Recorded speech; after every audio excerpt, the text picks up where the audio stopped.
Question number 4 है, find the ratio in which the line segment joining the point -3, 10 and 6, -8 is divided by -1, 6।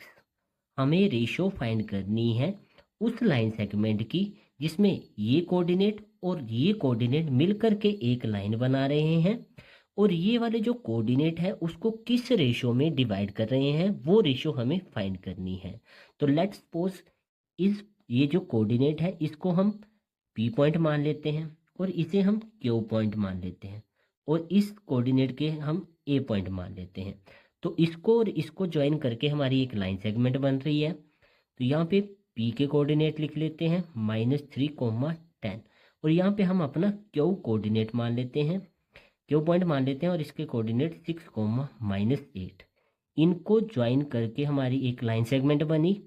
और ये जो coordinate है यानी कि ए पॉइंट के जो कोऑर्डिनेट हैं ये पी क्यू लाइन को किस रेशियो में डिवाइड कर रहे हैं, तो वो वाली रेशियो हमने फाइंड करनी है।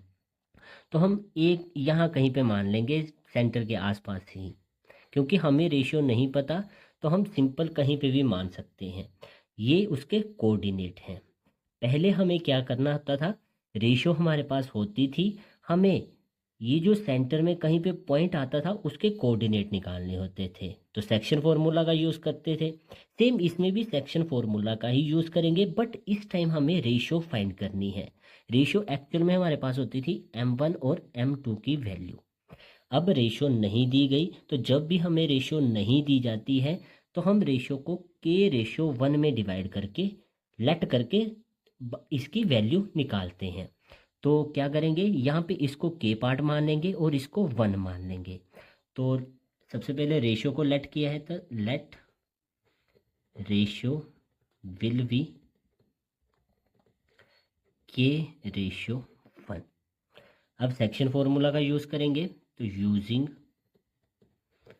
सेक्शन फॉर्मूला, सेक्शन फॉर्मूला लिखेंगे। ये हमारे x1 वैल्यू है, ये y1 है, ये x2 और ये y2। इसको क्या मानते थे हम, x और y। तो ये वाले कोऑर्डिनेट इस साइड आते थे हमारे, तो यानी कि a के कोऑर्डिनेट x, y।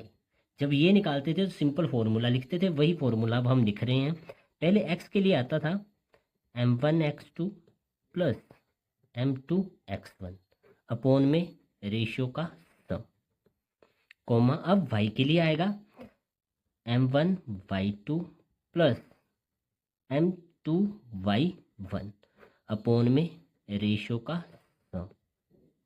अब इनकी वैल्यूज फिल करेंगे। देखिए ए के जो कोऑर्डिनेट है वो हमें पता है -1, 6। ये जो फर्स्ट वैल्यू है ना हमारी, ये वाली, ये x के बराबर होती है और इसकी वैल्यू हमारी y के बराबर हम रख सकते हैं। m1 कितना माना अब हमने, k। x2 है हमारे पास 6, m2 है 1 और x1 है -3 अपॉन में रेशियो का सम। m1 के y2 है -8 प्लस m2 है 1 और y1 है 10 अपॉन में रेशियो का सम। अब देखिए ये वाली वैल्यू हम -1 के बराबर रखेंगे, वहाँ से हम k की वैल्यू निकाल लेंगे। दोनों को साथ में लेके चलने की ज़रूरत नहीं है।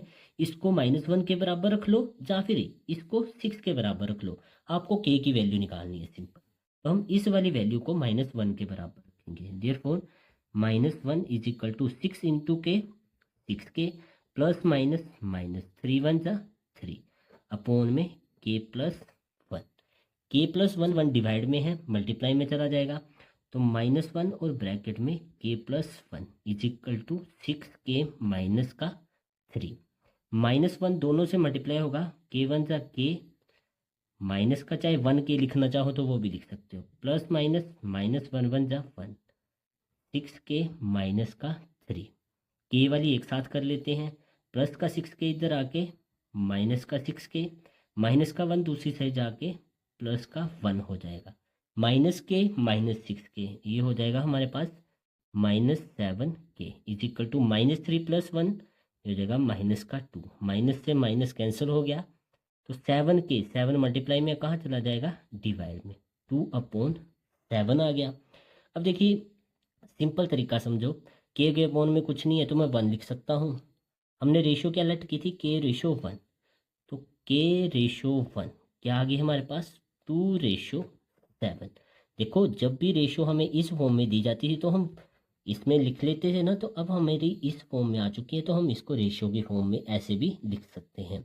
तो ये जो हमारा ए पॉइंट है जिसके कोऑर्डिनेट ये हैं, ये हमारे पी क्यू लाइन सेगमेंट को 2:7 में डिवाइड कर रहा है। तो रेशो हमने फाइंड कर ली।